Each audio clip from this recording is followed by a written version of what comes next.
Hello viewers, welcome to my Doctor Who themed YouTube channel, Who Ventures. And in this video, I'm going to talk about Doctor Who Series 10 Episode 5, Oxygen. Now, I'm not overly keen on these sort of hard sci-fi, spacey, racy adventures. I prefer Earth-based adventures really, and historical stuff. I'm not into hard sci-fi, but this was okay. Mainly I loved Nardole. I thought Nardole added a ton to my enjoyment of this episode rather than anything else in this episode. So we got the Space for Final Frontier, the Doctor taking the piss out of Star Trek. Anyway, then it's all about all the ships and the suits protect us from outer space, and it's all spacey waste and everybody's going to die. And if you don't get protected from space, it's going to eat you. I'm worried this series, these next 3 episodes, they're all going to be just incredibly depressing.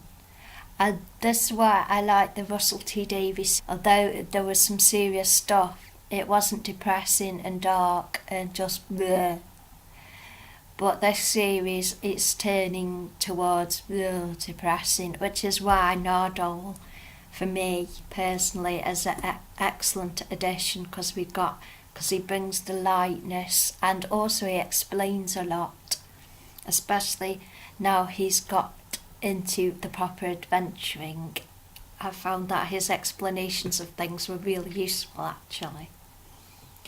So that's before the credits, and then there's the woman, and says she wants a baby with the bloke Ivan, but he doesn't hear her. Then she turns into a zombie naut, which I got that from the Radio Times description. So these zombie nauts are coming after him. And then we get the titles. Then the doc. I thought that, I keep calling the Doctor is drawing on the chalkboard. I loved his lecture. I thought that was really good. I'd like to see more. Just as an extra thing, just to see him do lectures. Like if he did the wreath lectures at Christmas as the Doctor, that would be amazing. They should do that. They should go to do the Christmas lectures as the Doctor. It would be awesome, because they did one with Matt and Brian Cox. We need a series of Capaldi explaining stuff as the Doctor. I would love that. So yes, please. And then Nardole was in the back of the lecture. I thought that was good. And then the Doctor ends up drawing a skull on the board. It's Peter's drawing, and he's awesome. And then it turns out he was meant to be doing a lecture on crop rotation. I don't quite know why they get him to do a lecture on crop rotation though, seeing as all of them to be about quantum physics, so I don't see what crop rotation's got to do with anything. So then Nardole knows the Doctor is missing space. Then there's a bit about space camping with Bill. And then I like the bits there, and he was asking, where do you want to go in space? And Bill was saying, is the reviews like TripAdvisor? And I think that would be excellent. That would be very helpful for my travelling in the universe as TripAdvisor. I think I'd probably do stuff like that in the universe. Because in my universe self is a lot more confident. I think I would set up a TripAdvisor. So that's good idea, Bill. I like that idea. Then I like how we found out more about Nardole. He said, I had a different face once, so that was interesting. Nardole got a different face, and he was having adventures, and he was on the run from something, so he got a different face. I thought that was cool. I thought that was interesting. And then the Doctor sent him to Birmingham to get crisps. And then that was a bit Blackadder. So I thought that was fun, and I thought of an idea for a drawing. Nardole nicked the fluid link because he thinks without the fluid link the TARDIS can't go anywhere, but the Doctor lied, of course. And so the Doctor sends them all off to answer this distress call. And then Bill's up on the balcony and she's reading something, but I couldn't tell what it was, so I'd love to know what she was reading. And then they land on this spaceship and there's an air shell around the TARDIS. And then the Doctor's all showing off and he walks off and then Nardole says he's so cocky. I love that. I love that we get that extra bit from Nardole, because my message to Chris Chibnall again is probably, I think it's a really good formula to have an Earth companion who is generally very realistic and, like Bill, does get really scared and unsure about situations, because that is really realistic, and somebody from space who is like is sort of knows the Doctor, as an acquaintance of the Doctor, who knows what space is like and all the universe, because then they can explain the spacey racy bits while the Doctor's doing them. And I think it really works. It's a great formula for Doctor Who. I think it really works really well. And then we've got that they're all admiring the spaceship. Then off my notes, I don't remember what I made a note about them, but there's a Nardole Space Stores bit, and I put a smiley face because I liked it. And then they find a spacesuit with what they think is like the zombie person in, and they think he's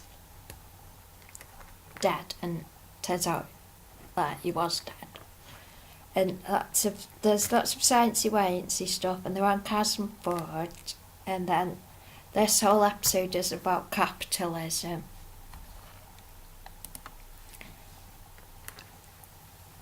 And then Nardole is a bit scared. Oh, okay, let's get back to the TARDIS.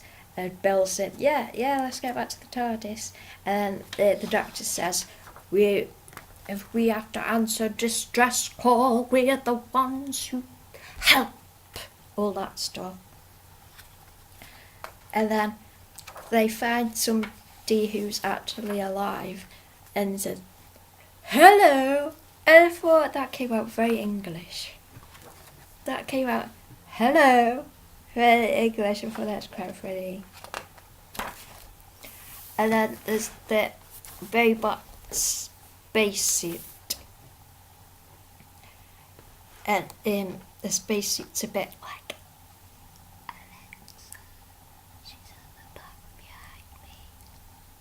so it's like the progression of Alexa into this other robot, and it turns out that Nardole used to go out with this robot woman, and she was a nice girl, a bit orange. I love that. It turns out she called Valmy. Well, that's so cute. And then there's unlicensed oxygen detected, and then the Doctor was doing something with his Sonic and he moved the TARDIS, and then Nardole explained what had happened, and even though the Doctor was annoyed at Nardole for doing that, I really found it very useful.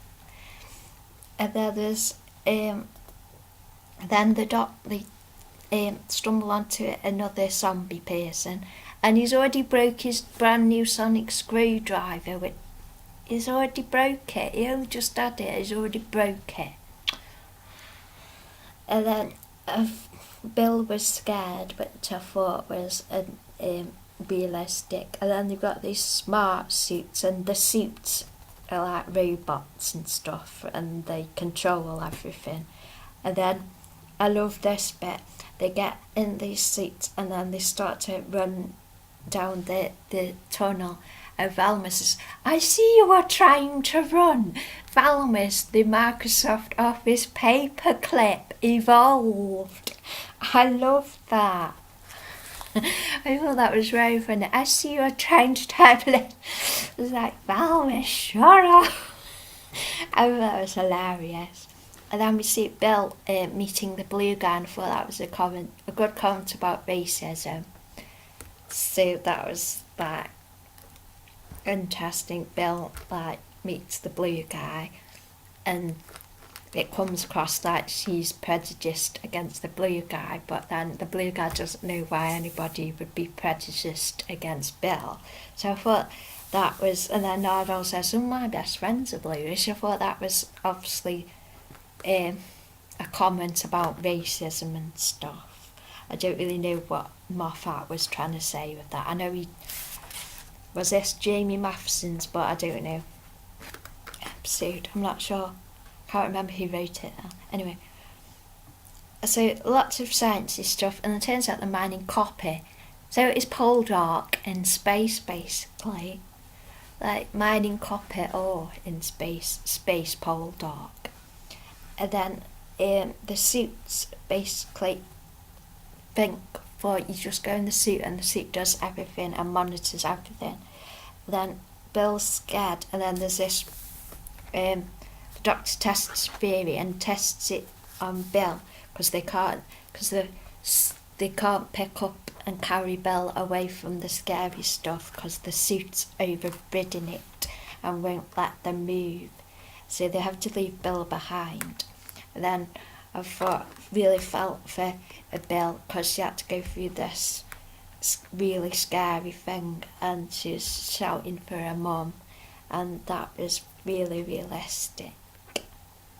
And so Bill loses consciousness, and then they just blurred everything out, so you don't really see what the actual plan was. I thought it was a bit annoying that you didn't see that doctor doing what his plan was, because it was from Bill's perspective and just slow-mo blur.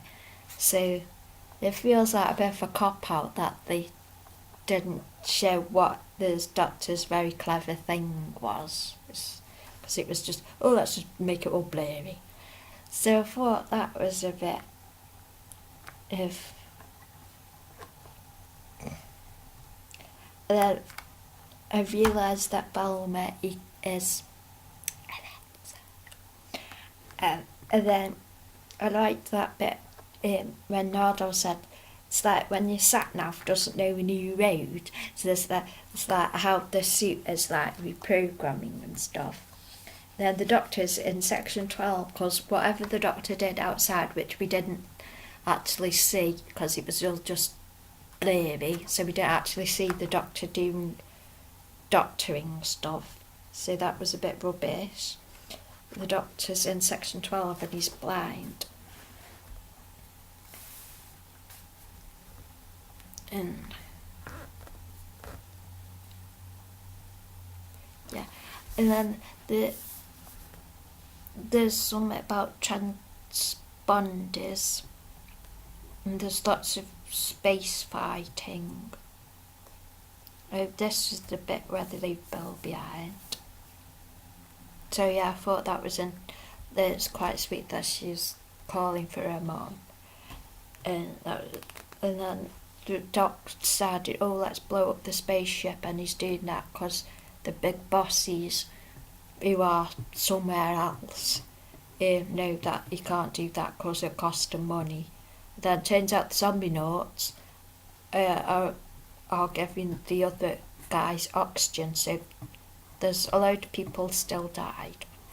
So he takes the other workers, oh, we're going to let office make a complaint. It's a bit like there's still loads of those workers who died. And it turns out they were chasing them just to give them their spare oxygen. The suits were. So it was a bit depressing episode really, so they don't really... It was just... I didn't like that bit. It was the resolution of the episode was rubbish, and then the doctor's gone blind, but we don't know why he's gone blind, or we don't know the bit where he went blind because it was just all blurred out, so that was a bit rubbish. And then after they resolved everything, there's a group hug, and I love that bit where Bill hugs the doctor, then Nardole's hugging him, and he goes, oh, that was so funny. And then they're back in the TARDIS and the doctor's looking at his eyes, and then he sends these other astronaut people off to head office to complain. Then the doc's playing with his yo-yo in the cosy office. Then Bill's going off to do stuff and says, laters. But then I thought it was really good that Nardole got really angry. It was very good acting. And then I have to admit, I watched this episode on the Sunday. I just watched it on the Sunday because it was Eurovision yesterday and I didn't get up in time to watch it. And there's people who are very against watching Doctor Who were around yesterday, so I didn't get to watch it yesterday. But I already saw, I avoided going on Gally B yet, but I saw a little funny thing what somebody put up where the doctor says, "I'm still blind," and they put the EastEnders do. So I thought, yeah, it was a bit of an EastEnders like ending, but I don't know. It would have been more interesting if we'd actually seen him going blind, instead of his, he went blind, he did this thing. Basically, they said, he did this thing and he gone blind. Rather than show us the thing he did, or how exactly he rescued Bill from the vacuum of space, what exactly he did. That would have been more interesting than just a blur. Because he's gone blind, but we don't know why, or how he went blind, or what he was doing while he was out so long, or Nardole begging him to come back. We didn't see nothing of that. That was just washed over, which is a bit rubbish. And it seems like a plot device, because the next episode is that Pope episode, all about people that see a book and then they go off and destroy themselves. Now, very handy that the doctor's blind, so the doctor can read the book, the monsters can come, and he can face them off.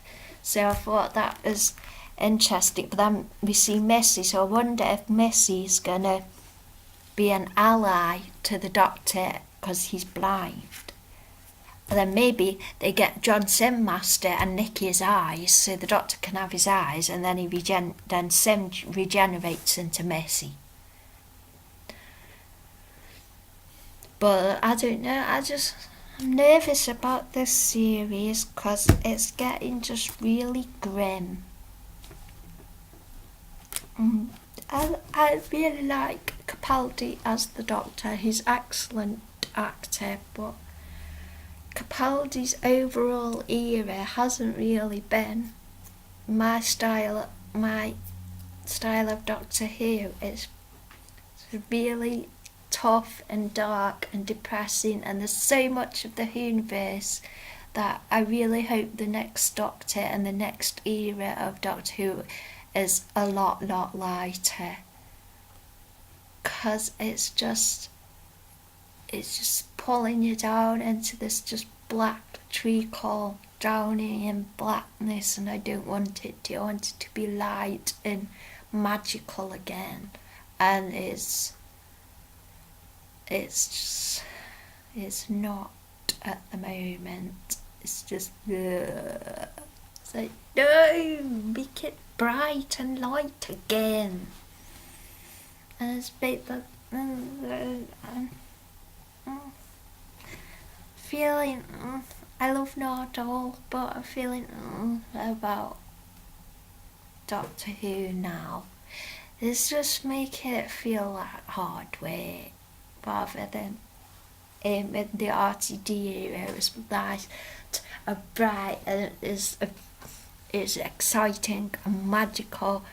Now it's just Moffat trying to make sure it's all as depressing as possible, which I don't like, because the world as it is right now, we need happy stuff, need something brighter.